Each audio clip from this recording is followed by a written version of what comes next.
the same thing. yeah, exactly. Yeah. Well, that sounds fun, but I'm sorry, I digressed. I took a little. No, but there you can take, there's certainly now, like you were saying, everything has kind of gotten an online component. And where I started at Grub Street, they do now have online. You could take a 1 day memoir, I'm gonna have um, to like boot wait. camp, and then kind of get your juices flowing and stuff. I've heard of So it. Julie, the way this works is we officially start at 5 o'clock, as you saw from the script I sent you. Um, and Robin and I do a little bit of chatting about local stuff just to get people going for about 10 minutes. And then Robin will introduce me, and then I'll introduce you, and then we'll chat. And feel free to give long, interesting answers. Okay. I won't interrupt you. I mean, we want to, I loved the book. Are you I sure? yeah. So I need to give Bobby credit, because Bobby books all the authors. So Oh. Bobby finds books, and sometimes she says, I love this author and I don't care what you think, Janet. And she goes ahead and books them. And This wasn't one. sometimes she says, I'm not sure what I want you to read this. Well, you were in the category where she said, I love this book. I don't care what you think, Janet, I'm going to book it. So I just had an opportunity to read your book in the last month and really loved it. So, and I wrote to Bobby and said, great choice. So, I think it's right up our alley. Our members really love historical fiction. And so this is right up their alley. Perfect. I will talk about all that, the research and all of the, the process of that too, and combining real characters with fake characters and that kind of stuff. I'm interested to talk to you about that. Just submitted the first 100 pages of my new novel to my agent today. Oh, happy day. We can't hear about it yet, can we? With an outline of the rest of the whole book, and then we hope to sell it to HarperCollins in September on just that, and then I'll finish writing it and get it to them around the end of the year, maybe, depending. Oh, so that's interesting. You can sell the book before it's finished? I can for the second one, because the first one did well, and they want the pressure. Yikes.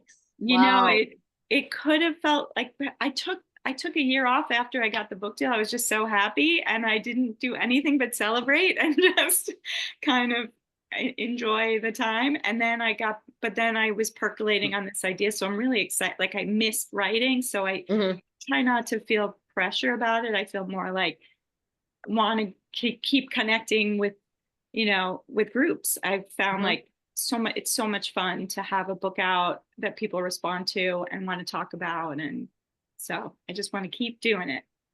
So Julie, I want you to know this is being recorded, and we post our recordings on our website. So we have a lot of people who go away in the summer, and and so we'll miss it. But we have many book groups among the 1,200 members. And so a lot of times people, see interviews and then decide what to pick for their respective book group. So, but Julie, if you and Bobby would sign off now, Robin and I are going to chat a little bit.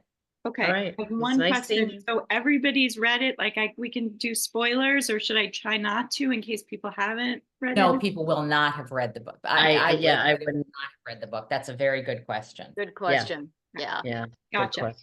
Okay. So do you want me to just stop video? Turn your stop video off. And stop audio. Stop video and stop audio. Here we go. Perfect. So how you doing, Robin? Janet, it's been so long. I want you to know, Robin, when you weren't on last month, people sent me emails asking, is Robin okay? How's Robin? And people were so worried about you. So tell everybody what you were up to, because you were doing something really exciting on the island. I was doing something very exhausting. And actually, Bobby Helbig was in the show. So I accepted the honor of co-directing Oliver for Main Stage Community Theater back in, I guess it was in January. And we started with auditions in April. And so for 2 months, every night, and usually one weekend afternoon, we rehearsed. We had about 35 people in the cast. It was Diane Fisher Simmons co-directed with me. She also works at WHHI. She does some of the arts and entertainment spots for us.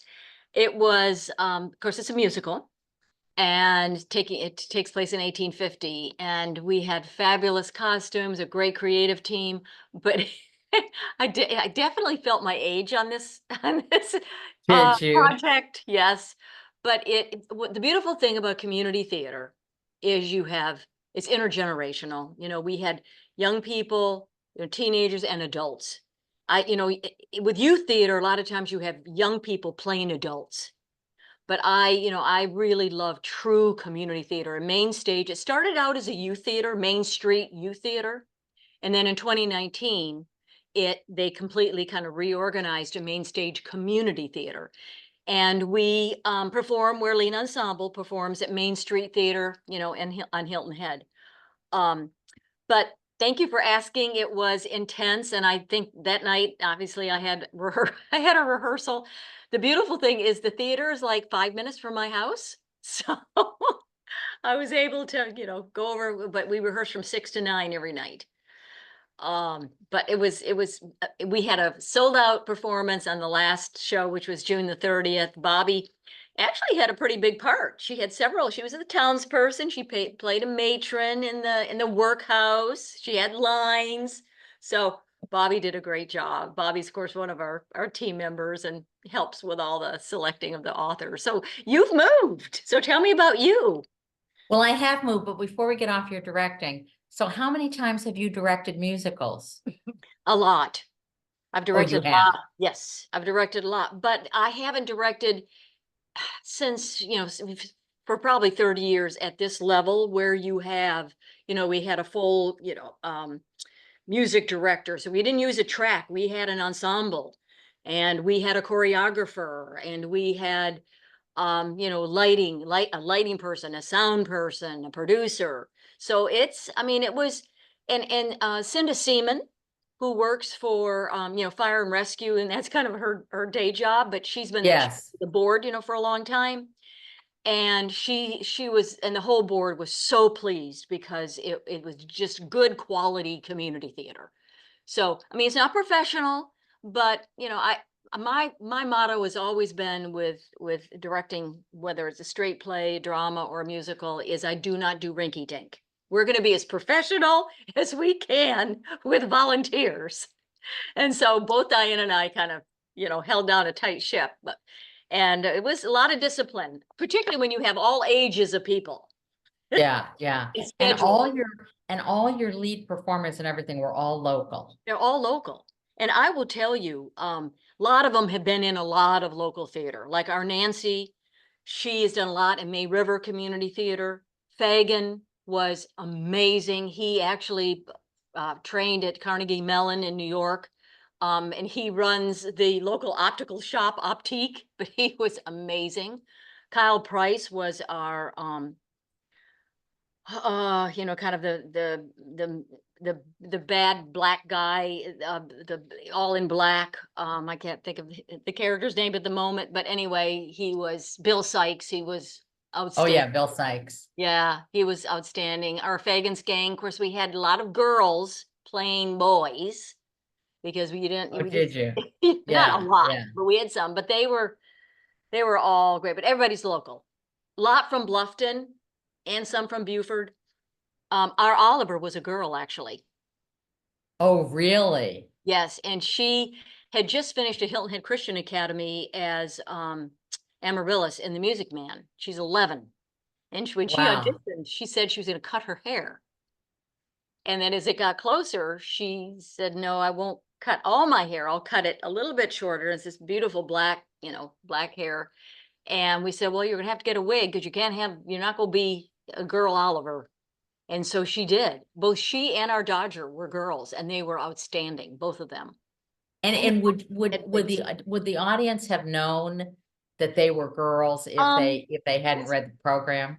I had several people that were not sure about Oliver. I think you could probably tell the Dodger was a girl. She had a wig on too, but I don't know. That's a good question for Bobby, maybe at the end. But I think a lot of people thought that it was a boy. Wow, But wow. our problem was Memorial Day weekend fell and hurt her arm, our Oliver. And so she was in a sling for all rehearsals until the last week. So when she started to lose the sling, she kept holding I'm gonna do it. She kept holding her arm like this. And we had to, okay, Sienna, come on, use your hands. Because she sings the big song, Where is Love? Yeah, yeah. But that theater is very difficult to work. I really now, Blake White, I admire him with Lean Ensemble because it only seats about 200 people and it has a side stage. And so I had to put our music ensemble on the stage, kind of tucked away. And Mm, there's not a lot of backstage space. But it's owned by, Hilton Head Prep. And then we right, rent, right. ensemble rents. So, but it was a great experience. I'm glad it's over, Janet. So let me ask the key question. Would you do it again? I would in a year. I would wait a year. And I don't know if I would do a musical. I might do like a straight play. Uh-huh. And I loved co-directing, but I think maybe I'd want to direct by myself. I was really nervous because I hadn't directed for main stage before. And Diane was amazing. She's a great blocker. And blocking is basically telling the actors where. I mean, she's very very good at staging. So we had a great partnership. So we'll see.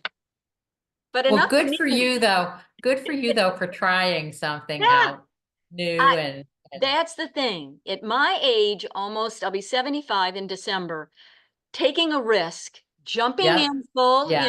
you just Yeah. gotta, I don't know if I could do it, but I can do it. I can do it. Yeah. Yeah. And you Yeah. do it. And then when it's over, you're just like, yes, we made this magic happen. And, Yeah. and I have wonderful memories. So Yeah, but outstanding. And what a service that is to the community that you brought this to life, I mean, yeah. you are such an active volunteer on the island and you bring joy to so many people. So congratulations for Well, all thank your work. well, Janet, Um, and you're in a different location. You've moved to Tide Point. we have moved to Tide Point, and then if anybody wants to know about Tide Point, give me a call. We decided 2 years ago when my husband was using a cane, started using a cane, that it was I'm 71, my husband's 81, that it was time for us to get in here. And it took us 2 years on the Right. waiting list for we bid on things but didn't get them.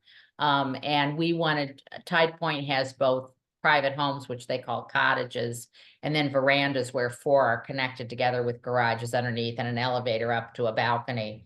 And then they have 2 what are villa buildings, which some people might think of as condo buildings, and those are actually physically attached to the dining room. So we wanted to be in the villa building so we could literally walk to the dining room, which we'll do tonight. And then on the other side of the connection to the clubhouse is the connection to Broad Creek, which is the skilled nursing facility that's here. Right. And one of the good things about being a Tide Point is you get priority into Broad Creek, which is an excellent skilled nursing facility. So it's worked out fabulous. I thank God for the senior mover I had named Tricia Yaramovich. If anybody is watching and wants to find out about how to have somebody senior help you, help you. She packed and got the auction house and got the guy to clean out the garage and All got those the movers. And it was just a blessing. And we moved on a Wednesday. They loaded us, they unloaded us, they unpacked us. She and Karen unpacked us on Thursday. They did a little bit more on Monday and we had no boxes. And all of our pictures were on the wall. I mean, it was smooth as silk. So you had a large house in Windmill Harbor, so you had to downsize? well, one of the things Trish did is she got us something called German Auction House. Okay. And she and I walked around and I put blue stickers on what I did not want to take. 2 days later, Jarman came and said, we'll take that chair, we'll take that painting, we'll take that, Oh, wow. couch. Interesting. And they took it right then. And then they sell it and they give you 50% of the money. Oh, wow. And then the stuff that had blue stickers on it that they didn't want, we put in the garage. Habitat for Humanity came and took all of Humanity. that, and everything else went in the truck here. It worked out great. But it's Okay, time to I get started. know. So I I'm going to know. sign off, and All right. good to see you and good to Good to catch see up with you. you. So welcome everyone. It is 5 o'clock and it is time for another wonderful session with a fantastic author on our author series, our Women's Association of Hilton Head Islands author series. Actually, we think this is our 38th edition, and we're excited to introduce to you a wonderful author. Her name is Jennifer Gerstenblatt, and she's the author of Daughters of Nantucket. And Bobby Helbig found her and has brought her to us. And as you know, Janet will be interviewing her in just a second, but we appreciate you joining us again. We will be back with you in September. So we're on now every 2 months. And we are excited to introduce you to our featured author today. So with that, I'm going to bring on Janet Porter, who has been my colleague these 4 years on our author series. She's in a new location. She's now at Tide Point, and I'd love your background with the bookshelves. Oh, thank you, Great, Robin. Janet. And while you're still on, I want to say that since we've last met, we've been a team for over 4 years, and that we had terrific support from Nancy Fowler-Fish for the 4 years. She was a technical support person, a great member of the team, and she recently moved to Charleston. And we miss her, but she wasn't somebody who was on camera that people saw, but she was a vital part of our team. So Right. thank you, Robin, for the introduction. Yes, it's great to see you. And we do want to remind everyone, if this is your first webinar, that you can certainly ask questions through the Q&A button, either at the bottom of your laptop or the top. Just look for that icon, and then Janet will find those questions and then forward those on and ask our author those particular comments or questions that you might have. And this is a webinar, so you can see us. We can't see you. So again, we appreciate you joining us, and I'm really looking forward to your interview, Janet. I missed last month because of the play Oliver that I was directing, but I heard it was fantastic. And again, we record all of our webinars, so this will be recorded if you were on vacation and haven't had a chance. So with that, I'm going to turn my video off, and it's over to Janet. Thank you, Robin. So I just want to reiterate how much we'd like you to ask questions. We love the webinars where we get a lot of member questions and our authors are able to answer them. So I'm delighted to introduce you to Julie Gerstenblatt. She holds a doctorate in Columbia in curriculum and instruction from Teachers College, and has taught everything from middle school to graduate school. Her essays have appeared in the Huntington Post, the Cognoscente, Grown and Flown, among other magazines. When not writing, Julie happens to be a college essay coach, as well as a producer and on-air host of something called A Mighty Blaze, which has grown into a leading resource for author interviews. A native New Yorker, Julie now lives in coastal Rhode Island with her family and one very smart mixed poodle. And this is her debut novel, and it's a winner. So Julie, please join us. Hi, Janet. Hi, everybody. Thanks for having me. Hi, Julie. So we always like to know where our authors are joining us from. So where are you joining us from? I live in Barrington, Rhode Island, and I'm here. I moved here because the realtor said the town had 7 miles of land and 8 miles of water. And I was like, that's the right ratio for me. I love being on the coast. So I just had Melissa send a question in. That's not really a question. And her comment is, I read the book and I loved it. So Thanks, Melissa. so that's a great way. It's a great way to start a Good. webinar. Yeah.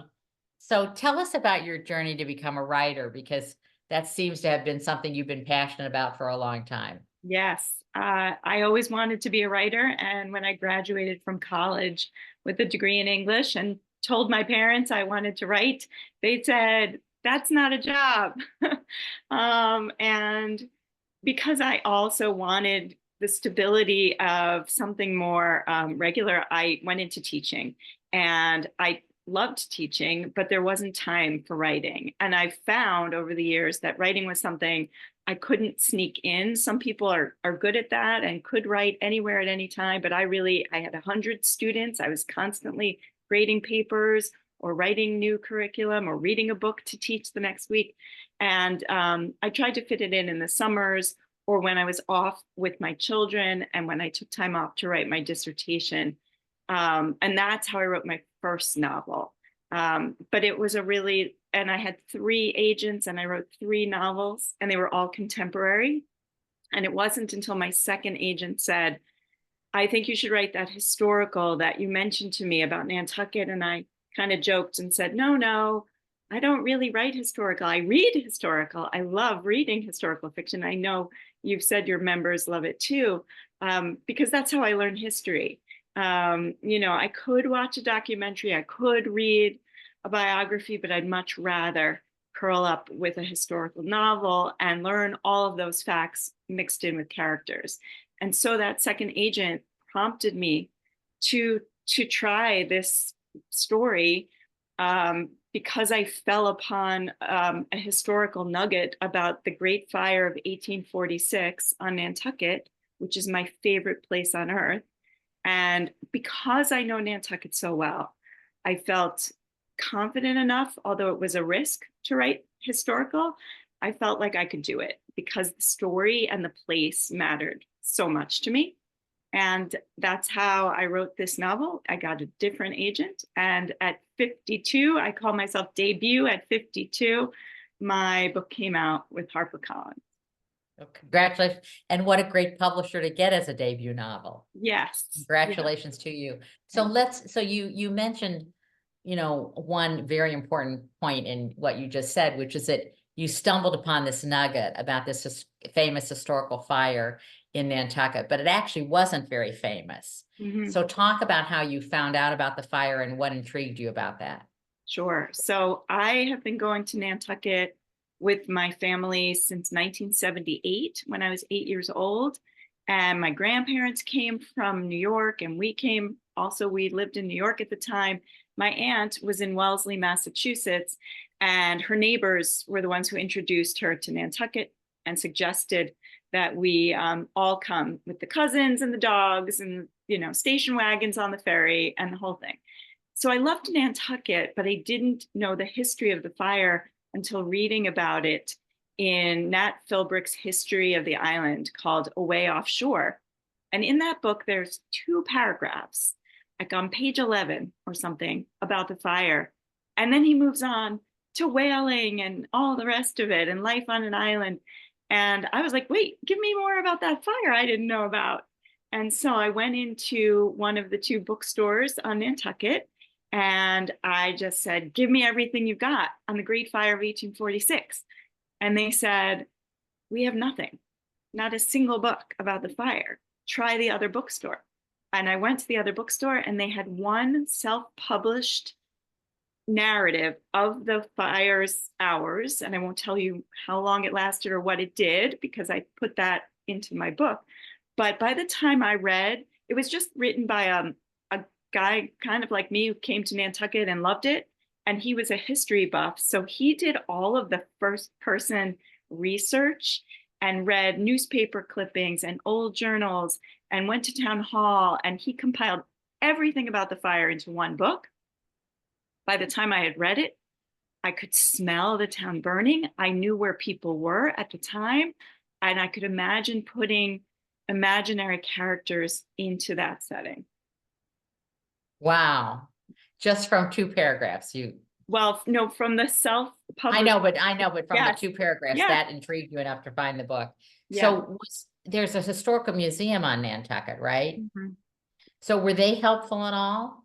So funny enough, clearly I'm a beach girl more than a museum girl, because if you go into the Nantucket Whaling Museum, you will see a really great, impressive, comprehensive, it's an exhibit, but it's like always there about the fire.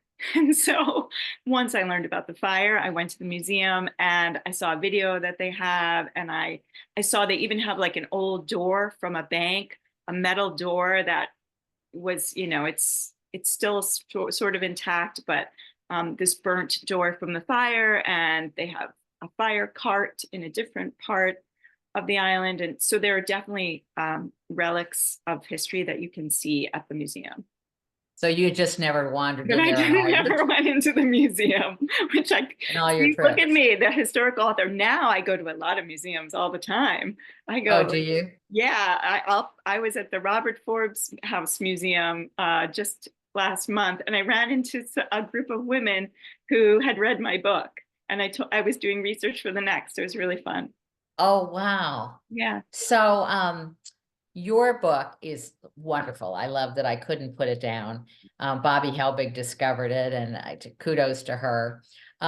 So your book has three main characters, and they are a blend of real historical figures and fictional figures. So talk about those three characters and how you decided why, and how you decided to have some of them be true historical characters and others amalgams and others, fictions. So talk about that. Sure. So once I had this fire, which really was the thing that had been missing in my other novels, was sort of the beating heart of a plot. And so I was writing about these characters, but I didn't know what was happening to them in their world. So with the historical backdrop, I had this fire and I thought, okay, who's in this town? The first person that I imagined was a whaling captain's wife, because that's what I knew, even before much of the history of Nantucket, it was a whaling island. And so the men would go out to sea for years at a time, and the women and girls would be at home. So I thought, well, let's say we've got this woman, and I named her Eliza Macy, based on family names. There were 10 original families that came to the island, Macy being one. And so I tried to use those historic names. And I thought, okay, so if her husband's been away at sea, let's say he's been away for a long time, she's raising daughters on her own. Part of the title has to do with having daughters. Being a daughter of a place and connected to a place is the bigger meaning, but also many of my characters are mother relationships and daughter relationships. And I was curious about Eliza Macy because I thought, well, if she's by herself for all this time, is she lonely? And if her husband isn't making money until he comes back, they would say, until your ship comes in, you had no money. And so she's a little bit lonely. She's a little bit desperate for money, and she's not her best self when the book opens. She has just received a letter from her husband, Henry, saying, I know I said I'd be back this summer, but something has come up and I will not be there as planned. And that sets her off feeling even worse than she had before. And she vows to sort of take control of what she can in her life, which is maybe to go to the town hall meeting and stop another person on the island from getting a business that might interrupt her daughter and son-in-law's business, so she can protect her finances and her family. And so that's where she is when the book opens. She's a fun character to write, and I can talk more about her after. Then I thought, well, who would be? Let's stop. Let's stay Yeah. with Eliza for a minute. Sure. So did you read? I assume you could read accounts of whaling captains' wives, and did you read some of them to imagine Eliza? I did. I read a book called Captain Ahab Has a Wife, which was about. Oh, did you?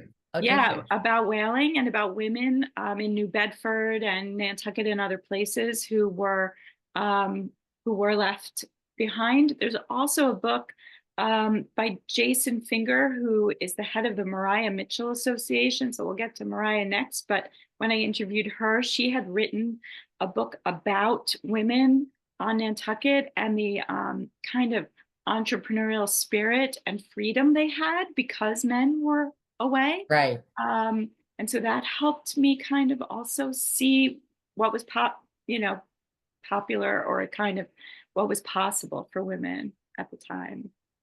Yeah. So let's talk about, I thought it was Maria, but when I read the book, let's talk about Mariah then, because she's based on somebody was a real person.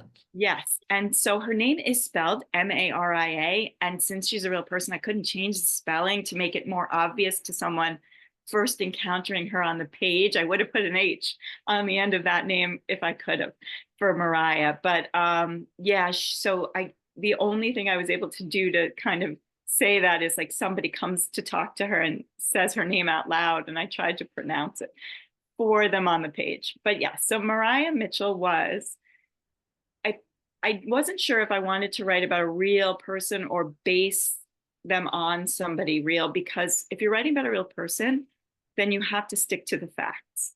So I will tell you some facts about Mariah Mitchell. She was America's, not just Nantucket's, America's first female professional astronomer and America's first female professional librarian.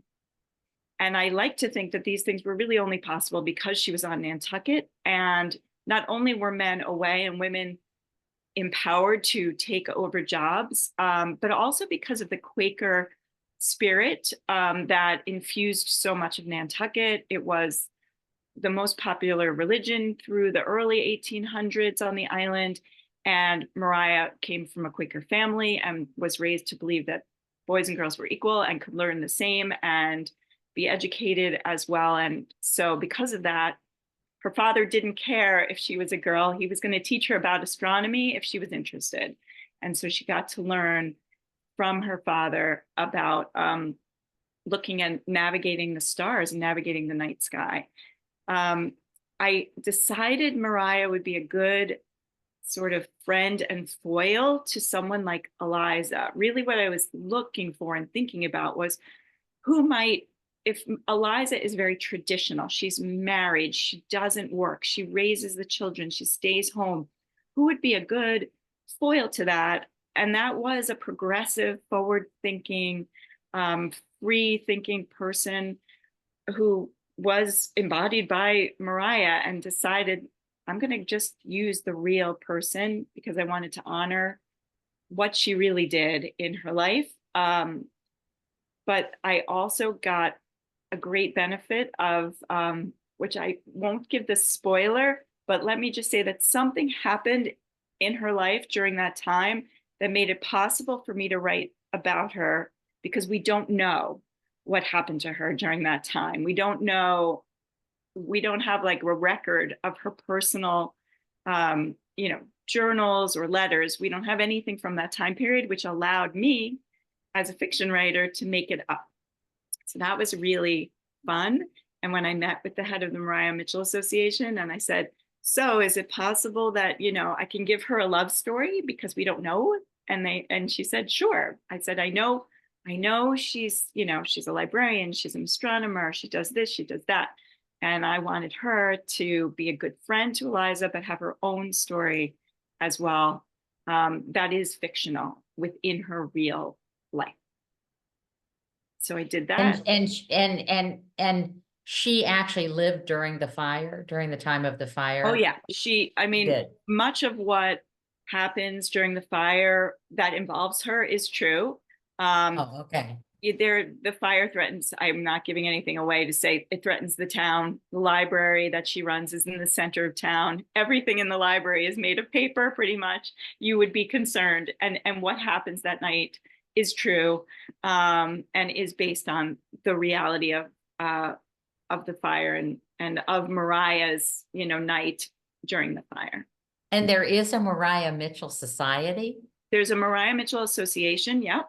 And there's like so much on Nantucket is dedicated to her. There's an aquarium by the harbor, and there's the association with an observatory, which is spectacular. My kids like highlight every summer, even though they're now 19 and 22 years old, is to go to the observatory at 10 o'clock at night once it's really, really dark. And on an island 30 miles out to sea on a clear night, there's nothing like that sky. And you get to look through, they have like a real big observatory and you can see planets and stars. Wow. And laser pointers, and they teach you all about the night sky, and it's all because of Mariah. Wow. Mm-hmm. And then I actually loved the third character you're going to talk about, Meg. she was feisty, and I Mm. loved Meg. So talk about Meg. Sure. So as I was doing research, and I've heard this from other historical writers too, you research so much more than you're ever going to be able to fit in the book, but you learn tidbits along the way that are interesting that you can't include. And sometimes you learn something that really changes the trajectory of the book. And I learned about the integration of the schools and the fight for integration that was happening at the same time as the fire. Like it was an 8-year fight.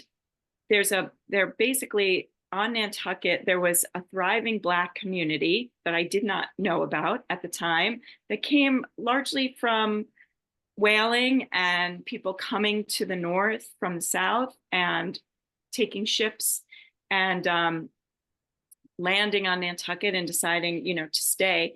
And so of this community, the kids were well educated. The parents were equal in as many ways as possible to the white community at the time, but they still were not integrated in the schools, and they were not allowing the children to learn together. And so if you got to the high school level, you couldn't go to a school because the only school at the high school level was for white kids. So I read this book called A Line in the Sand, and it was about the issues of integration and segregation on the island, which were so interesting to me, given that this was a Quaker place that believed in abolition, getting rid of slavery. Nantucket abolished slavery 10 years before mainland Massachusetts did. They were very forward thinking, except when it came to their own backyard and their schools. So that was so interesting to me that I decided I needed a character that could speak to and be part of that community. And so I created Meg Wright. Meg is married to Benjamin, and together they own a cobbler shop in town. They want to move their store to Main Street and own and be the first Black owners of a business on Main Street.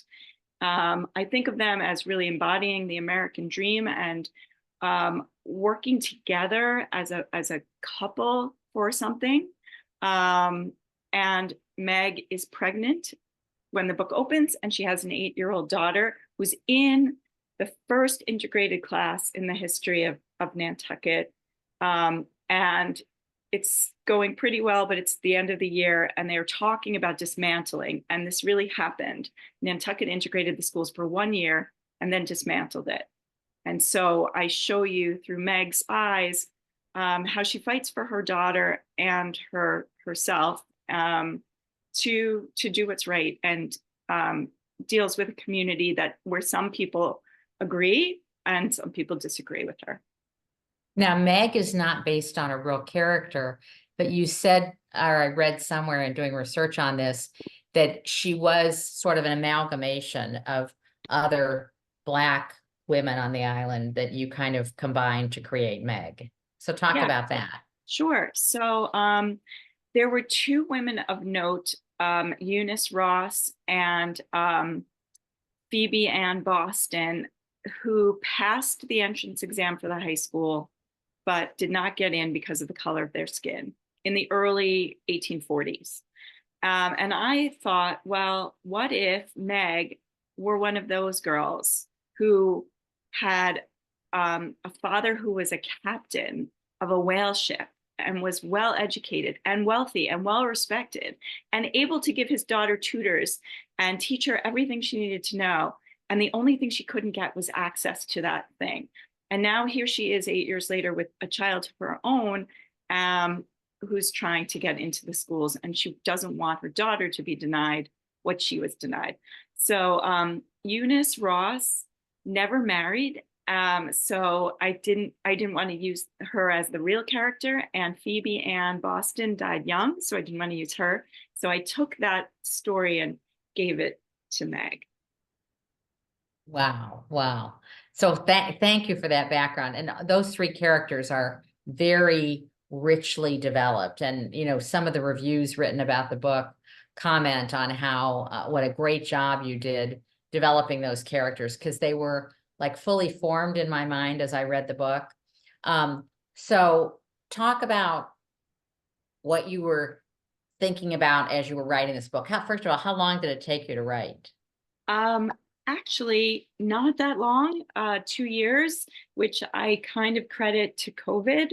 And my writer friends many of them would say the same during that time period.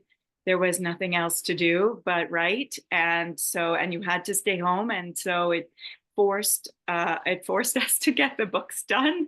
And I think also having my writing group to help me develop these characters and think through the structure helped speed that up too. So we were talking before we Mhm. started at 5 o'clock about your writing group. So talk a little bit about that and how that, helps you as a writer and helped you specifically with this book. Sure. So when I moved to Rhode Island, I went to an author event and I met this writer who I admired named Jenna Blum.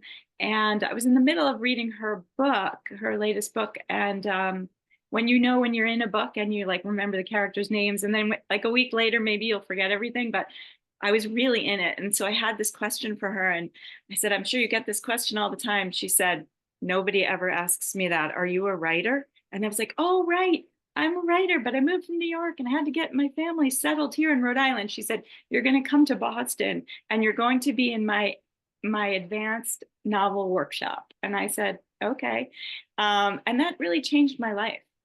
It really, really did. These 10, 15 people, some move in and out of classes. We don't all take the workshop at the same time, depending on where we are in our writing process and what we need.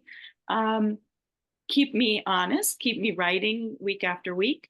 I go to Boston and workshop 50 pages at a time and get feedback. And it helps me build my novel.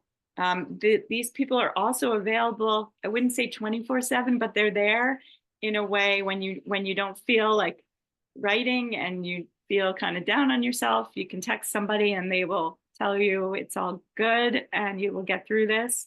And if you have a plot problem, you can also call somebody. And I have like a trusted friend, my friend Mark Cecil, whose book just came out this March. He's great with plot questions and plot points. And he helped me develop those three characters really. Like we talked for an hour one day and he's like, listen, Meg's arc is an ambition arc. Mariah's arc is a love arc. And Eliza's is a redemption arc. And then I was like, oh, okay. And he's like, so what that means, think about them in those ways and you will stay true to what those people like want and need in their lives. Wow, what a friend. Yeah. Yeah, I thank him So twice in the back of the book. So yeah. So where in the process did you get HarperCollins to be your publisher? I mean, had you written 100 pages? When did HarperCollins come into the story? With the first novel, you have to write the whole thing and you have to get an agent. And so at that point, I didn't have an agent. I had them for other projects. But so I wrote the whole thing. I got an agent. She asked me to revise the manuscript. Then she sent it out over the summer of 2021. And summer is notoriously slow in the publishing industry. But in August, we had an interest from one editor, but she asked me to revise. And so I took a call with her and she said, I feel like this novel starts at the town hall meeting. And I said, the town hall meeting that's currently on page 124. And she said, yeah. And so I took that feedback and I thought about what else we had talked about. I talked to my writing teacher, Jenna, and realized that I could collapse a lot of like this intro stuff I had. I rewrote it. I couldn't start at the town hall meeting because, as my friend Jenna said, it was like walking into a party where you don't know anybody. But I could give each of my three main characters one chapter where we meet them and we see them getting ready for that town hall meeting and we know why they're going and we can see conflict right away. We know they go for different purposes. And so we get to the meeting, that's really where the first fire is. to me, this book has a smoldering civic, political, cultural fire about the school integration and about racism that's right there under this like lovely town. There's some, and everybody has interesting stories, but I wanted to make sure that right away you saw this other issue. So that's how I revised it. We sent it to the editor. She did not take it. And I was like, I just have this feeling she's not going to want it. It's been too long. She's like moved on to something else. And that was early October 2021. And I said to my agent, I need to know you have new people to send it to the day after. And she did, sent it to 10 new people, editors, or 7 or something. 10 days later, we had the deal with both HarperCollins and another publisher. So Wow. the revisions were right. I knew the revisions were right. You have to take feedback and decide what are you going to listen to, and you can't just do it because you think it'll sell something, but I knew it was making the book better. Yeah. Well, part of the thing, this is our 38th webinar, so we've interviewed a lot of authors, and a lot of authors say the toughest part is getting an agent. Mm. So how did you get an agent as an unpublished author?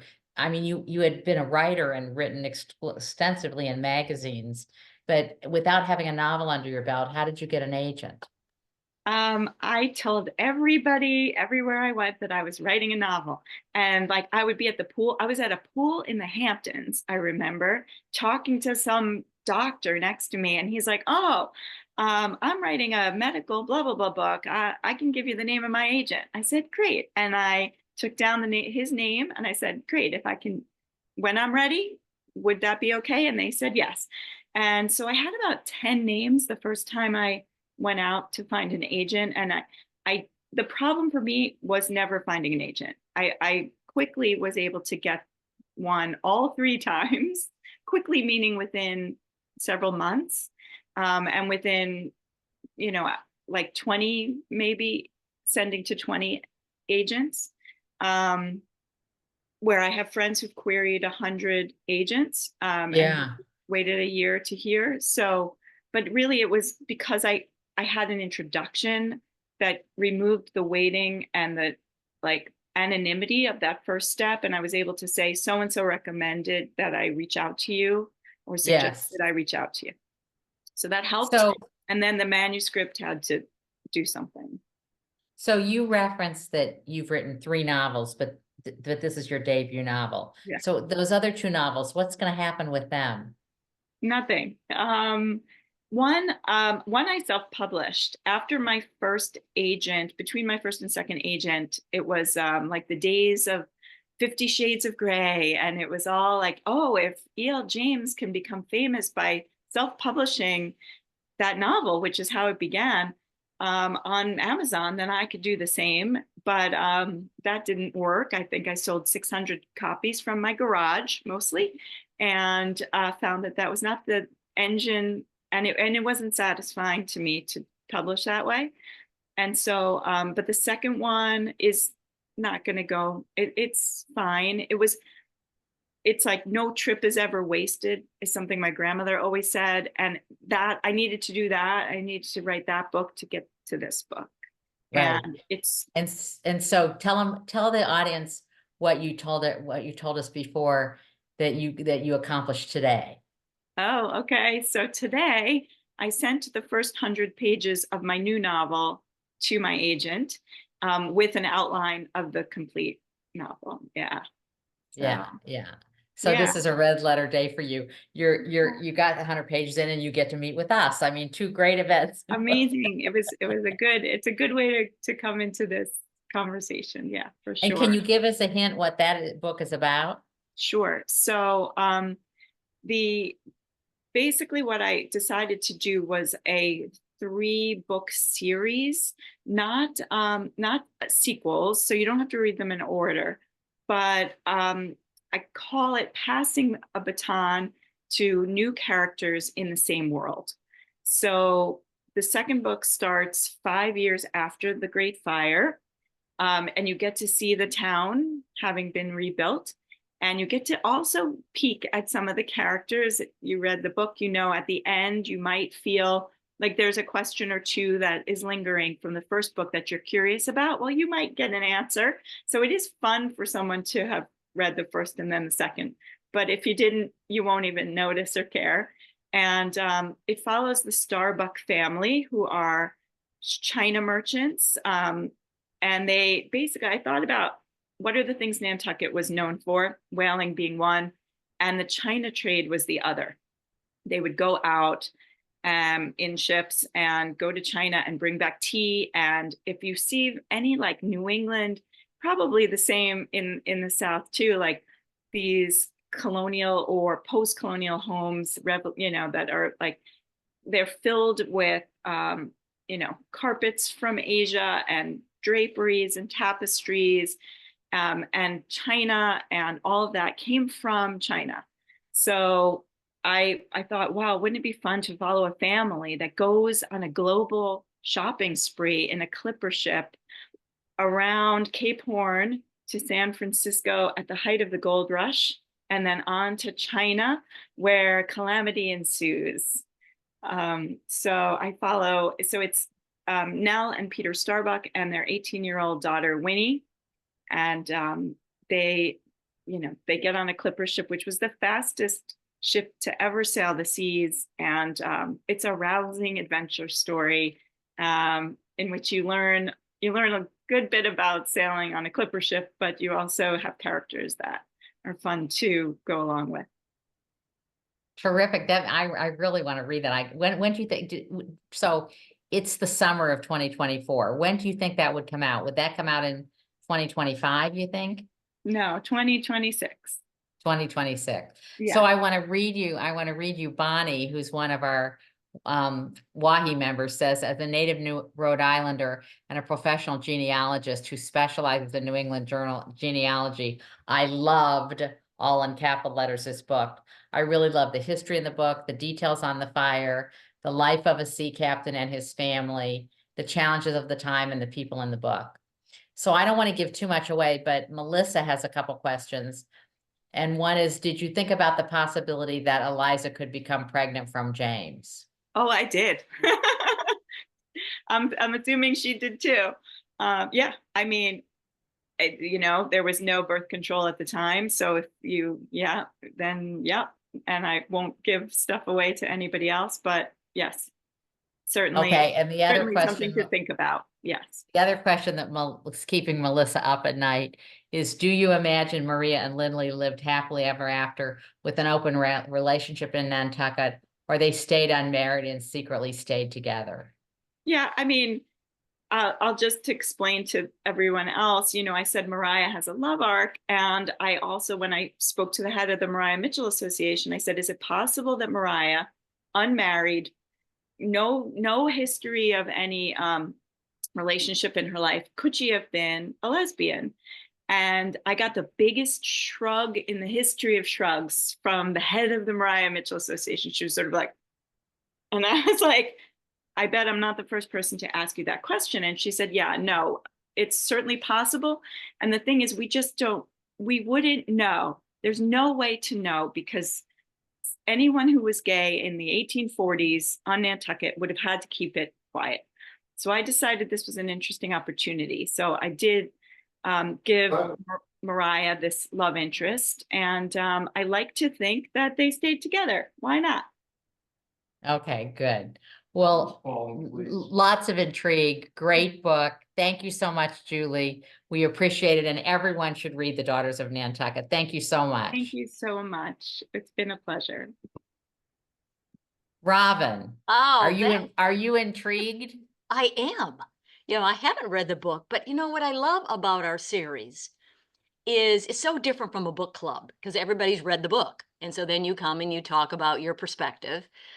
But what I love about our series is in the questions that you ask, and you get into the behind the scenes, you know, how you get a publisher, how you get the agent. I love all of that stuff. And then how you Yeah. develop those characters from the author themselves.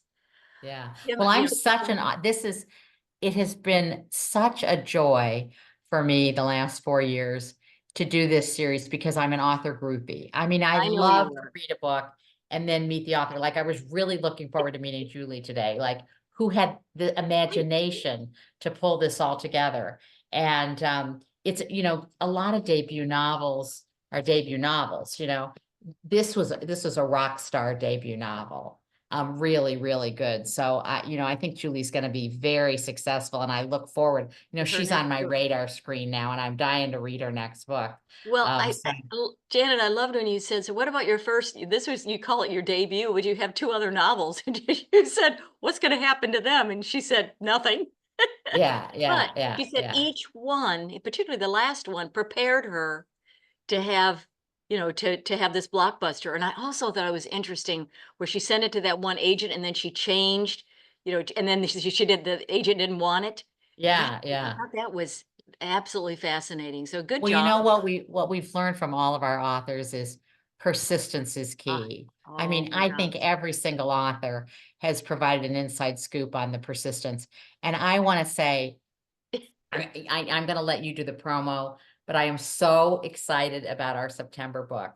I bought cases, I've given it to people, I've like bonded. I heard from him today. John Worley is the author we're doing. And he's written 6 books, but the one that I've had all my book groups read it. So I really hope people will.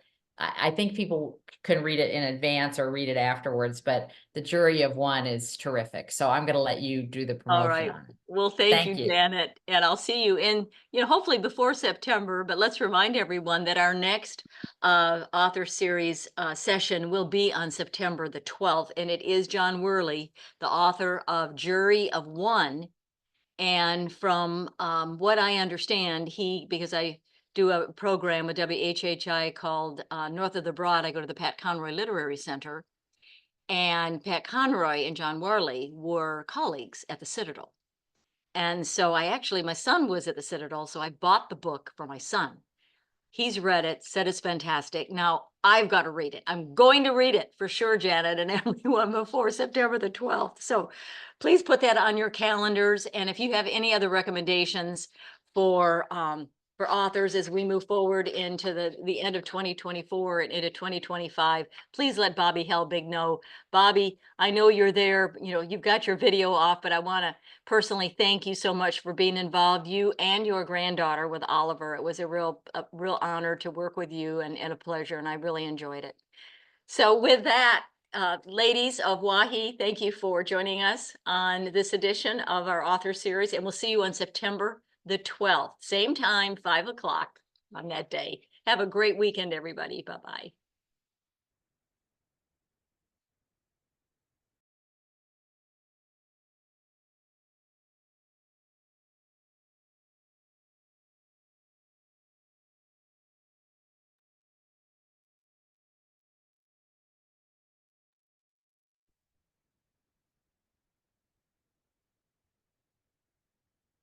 That was very interesting. That And you're welcome. It was as much fun for me as to do that. But yes, I was glad when I could stay home I on know. one night. I know. But to So, just to watch the kids, I was just whatever. But well, watch no, some of you these were. kids just grow in their parts. And Harper, she wants to be a stage manager now, that kind of stuff. But it was Well, it really was fun. fun. So Yeah. what I'd love, Bobby, do you think people thought that Sienna, if they hadn't looked at the program, or Oliver was a girl? I haven't heard anything otherwise. I Okay. no one's, Yeah. but only because she had such a Yeah. small voice, I would think Yes. She they had a very think it was. sweet voice. Yeah. And I blabbed Did that you see they. the curious incident of the dog in the nighttime? Mm-mm. The Where's that At one? the art center. the Arts Center did the curious incident of the dog in the nighttime, Yeah. which I had seen before and like loved. I saw it when I was in Salt Lake City. I saw it broadcast from a live production in London. But I was shocked. I didn't know until I could read the program at halftime. I had no idea that the lead was, but in that case, the lead, her bio said she was ambisextrous or whatever, Yeah. confused about her identity, whatever He, she she, said. they, And, yeah. but she, and You the had no lead in idea. the lead character is a boy, although it could be a girl. But I had no idea she was a girl. Yeah. She did such a Well, good job. so was do you, so I'm going up to the mountains for a little break in a bit. So do you think I guess I'm going to get this book. You I think? highly recommend it. Okay. I told you, Robin, that I did the South Carolina Yacht Club, read Right. it, Right. and they said it was the best book they discussed in Okay. 10 years. And Okay. I have a national book group and they read it Tuesday night. Okay. And then I have, John Worley actually wrote to me today because he said for some reason he thought I he know. was He today. wrote me in a panic and I wrote him and he goes, oh, phew. And I said, you're Yeah, good. and You're then, good for a few more months. John Worley is coming to Hilton Head in October and for a fundraiser. I'm going to invite both of you guys for Low Country Legal Volunteers. It's Oh, terrific yeah. because Low Country Legal Volunteers has always done female Southern authors, and and he's a lawyer written a legal Right. thriller. Right. So it's something that the previous branches have involved just women, but this one will be men and women. So Well, that'll be cool. so Thank you, Julie, Julie. thank you I so didn't much. know, I got off at the end and then I was like, was I supposed to stay? And I just wanted to No, say we're bye just and- chatting. We're That just was catching up. great. Okay, I great. think, Yeah, yeah, it I was think a lot. really good. Thank you. Yeah. Great. And Thank I want to you. thank Bobby for discovering Thank you, your book. Bobby. Yes. Thank you for Yay, discovering- You know, and I'm Bobby. trying to think if I saw, did you go to USCB at any point? Or I guess I just saw this and love Nantucket, you know, and Right. I don't know, I just wander through book page and historical things and It's then great. they just pop out at me. So You know what Julie, I've never asked an author this before. So do you know how many Daughters of Nantuckets have been sold? Yeah, I do. And actually, the other thing that happened, actually just checked my email. I got my bonus for selling over, basically it depends like how much they give you up front, but I made, I earned out against my advance. Wow. Wow. Got a bonus for doing that within a year. So Yay. Because of the volume that you've sold? yeah, yeah. So how many have been sold? I know the last number I had, but it was a little while ago, was like over 30,000. So Wow. Wow. It must be gosh. overwhelming because I feel like I'm in your path except for writing a book. You know, Wow. for a teacher, I always like to write yes, and I never do. So in listening, I'm like, you can Wow. do this, Bobby. You can do Yes. this. You know? yeah, I think So- like you said, it really does take, it's just kind of perseverance. You have to, I write every day. I know, and I'm so bad to do that. No, I don't do that, but But you know, Well, that's a good congratulations. question. This has been Yeah. a red letter day for you. Yeah. Yeah. Congratulations. Thank That's you. I great. think it's a good question to ask an author who's Yes, happy with the numbers, and it's probably not Yeah. great. I have some friends, it's hard, like their books came out at the same time as me, or they were hoping for things, and if it doesn't happen, it's hard. But you just keep writing and hope that the next one will. Mhm. Very cool. Well, I think doing this too, I've only in the how many years we've been doing it, I've only had one author who I won't name say no because we don't sell the books. But you know, as I write, Oh, I yeah. know people go out and buy them, and I know either before or after because I hear the chit chat, you know. Yeah, it's so wonderful. Thank you for inviting me on. It's like a new audience for me too, Yeah. like to be Good. brought to Hilton Head. I was like, ooh, exciting, a place I can't go in person. So for you to do this and bring authors, Yes. you Yes. Yes. There's still time to come. but yes, Yeah. Robin, I what were you will. gonna say? With the next book, I will. Thank you Bye, very guys. much. We're All going to right. sign off. Bye, everybody. Bye. Thank you. Bye-bye. Bye.